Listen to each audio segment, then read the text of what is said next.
Le coq inaugure la nouvelle année, et cela signifie de grandes foules à travers la Chine.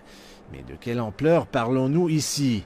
Il est estimé sur la période de voyage de 40 jours cette année que les Chinois effectueront près de 3 milliards de déplacements, une hausse de plus de 2% par rapport à l'année dernière.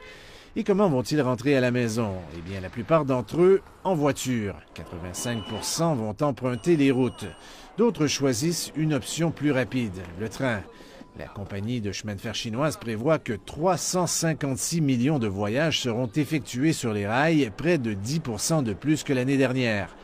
Les jeunes voyageurs préfèrent les options plus rapides. Environ 70% des moins de 25 ans opteront pour le train à grande vitesse. Pour répondre à la demande, la Chine a plus que doublé la disponibilité des trains au cours des 7 dernières années. Les réservations de billets peuvent être assez chaotiques. Dans le passé, plusieurs Chinois se ruaient dans les gares pour y passer la nuit afin de s'assurer d'obtenir un billet. Mais maintenant, les gens se tournent vers Internet. Plus de 70% des billets de train ont été achetés en ligne cette année. Donc, où vont-ils se rendre?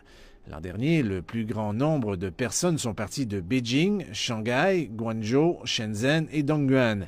Les voyageurs disent que tout ce branle-bas de combat en vaut la peine.